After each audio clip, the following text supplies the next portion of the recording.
हंगामा, शोर शराब और नारेबाजी की ये तस्वीरें संभल जिला अदालत के बाहर की है। सीजीएम को वापस लाओ का नारा बुलंद हो रहा है।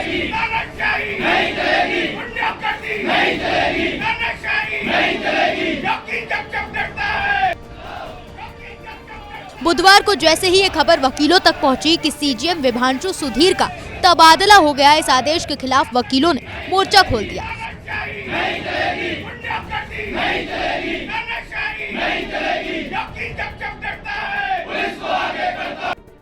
सीजीएम विभांशु सुधीर के तबादले को लेकर सियासी और प्रशासनिक हलकों में हलचल तेज है, क्योंकि इस मामले के पीछे पुलिस एनकाउंटर, कथित फर्जी मुठभेड़, एफआईआर के आदेश की कहानी जुड़ी हुई है। दरअसल संभल में 18 सितंबर 2025 को विभांशु सुधीर ने मुख्य न्यायिक मजिस्ट्रेट के तौर पर कार्यभार संभाला था। कार्यभार संभालने के कुछ ही महीने बाद उन्होंने ऐसे फैसले दिए जिनसे पुलिस महकमे में खलबली मच गई। मामले की शुरुआत 6 जनवरी 2025 को दायर एक याचिका से हुई। नखासा थाना इलाके के रहने वाले यमीन ने कोर्ट में गुहार लगाते हुए कहा कि 24 नवंबर 2024 को संभल में हुई हिंसा के दौरान उसका बेटा जामा मस्जिद इलाके में ठेले पर रस्क बिस्किट बेचने गया था। इसी दौरान पुलिस फायरिंग हुई, जिससे उसके बेटे को 3 गोलियां लगी। यमीन ने तत्कालीन एएसपी अनुज चौधरी समेत पुलिस कर्मियों पर गंभीर आरोप लगाए। इस याचिका पर सुनवाई के बाद 9 जनवरी 2026 को सीजीएम विभांशु सुधीर ने बड़ा आदेश देते हुए एएसपी अनुज चौधरी, इंस्पेक्टर अनुज तोमर समेत 15 से 20 पुलिस कर्मियों के खिलाफ एफआईआर दर्ज कराने का निर्देश दिया। हालांकि यह आदेश 12 जनवरी 2026 को सार्वजनिक रूप से सामने लाया गया। आदेश में पुलिस को 7 दिन के भीतर रिपोर्ट अदालत में पेश करने के लिए कहा गया था। इससे पहले भी सीजीएम विभांशु सुधीर पुलिस के खिलाफ कड़ा रुख अपना चुके हैं।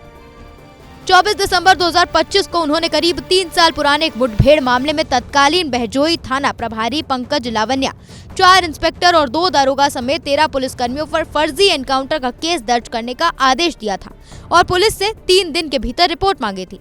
सीजीएम के इन आदेशों के बाद पुलिस प्रशासन खुलकर सामने आ गया। 13 जनवरी 2026 को संभल के एसपी कृष्ण कुमार बिश्नोई ने बयान दिया कि वे एफआईआर दर्ज नहीं करेंगे और सीजीएम के आदेश को हाईकोर्ट में चुनौती देंगे। एसपी का तर्क था कि इस मामले में पहले ही न्यायिक जांच हो चुकी है, इसीलिए दोबारा केस दर्ज करना उचित नहीं है। इस बीच घटनाक्रम ने नया मोड़ लिया। 20 जनवरी 2026 को रात अचानक सीजीएम विभांशु सुधीर का तबादला संभल से सुल्तानपुर कर दिया गया। विभांशु को सुल्तानपुर में सिविल जज सीनियर डिवीजन के पद पर भेजा गया। तबादले के बाद से ही ये चर्चा तेज हो गई कि एफआईआर दर्ज करने की तय समय सीमा 22 जनवरी 2026 को पूरी होने वाली है, इसीलिए ऐसा किया गया। वकीलों के बीच मुद्दा इसीलिए भी गरमाया है क्योंकि चंदौसी के सिविल जज सीनियर डिवीजन आदित्य सिंह जब संभल के नए सीजीएम हैं। आदित्य सिंह ने संभल के श्री हरिहर मंदिर बनाम शाही मस्जिद दावे पर सर्वे के आदेश दिए थे। आदित्य कुमार सिंह को प्रमोशन दिया गया है।